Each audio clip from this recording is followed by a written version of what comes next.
A moment in Scripture. Genesis chapter 45, verses 1 through 28. Joseph sends for Jacob.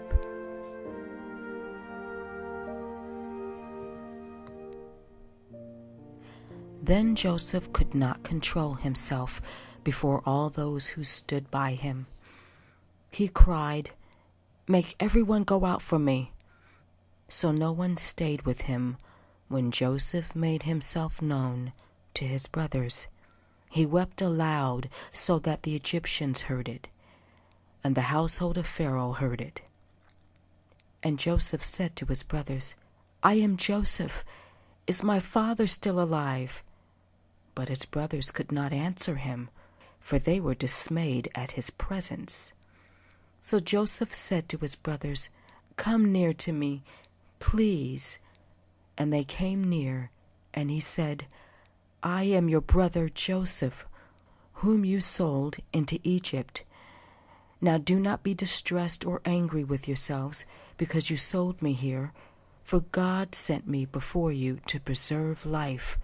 For the famine has been in the land these 2 years, and there are yet 5 years in which there will be neither plowing nor harvest.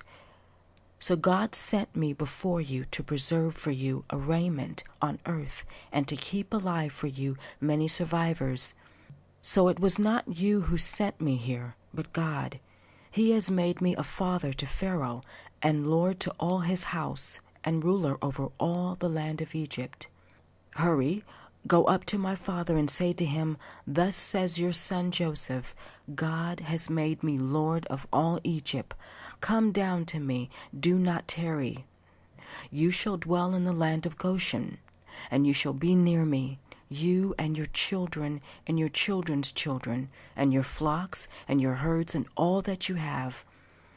There I will provide for you, for there are yet 5 years of famine to come, so that you and your household and all that you have do not come to poverty. And now your eyes see, and the eyes of my brother Benjamin see, that it is my mouth that speaks to you.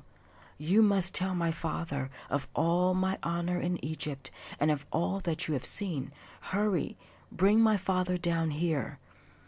Then he fell upon his brother Benjamin's neck, and Benjamin wept upon his neck. And he kissed all his brothers, and wept upon them. After that his brothers talked with him. When the report was heard in Pharaoh's house, "Joseph's brothers have come," it pleased Pharaoh and his servants.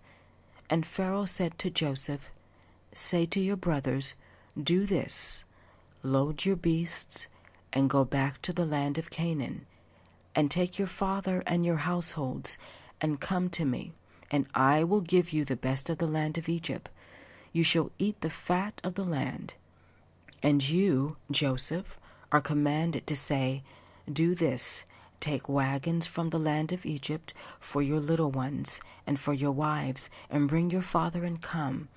Have no concern for your goods, for the best of all the land of Egypt is yours.'" The sons of Israel did so, and Joseph gave them wagons, according to the command of Pharaoh, and gave them provisions for the journey. To each and all of them he gave a change of clothes, but to Benjamin he gave 300 shekels of silver and 5 changes of clothes.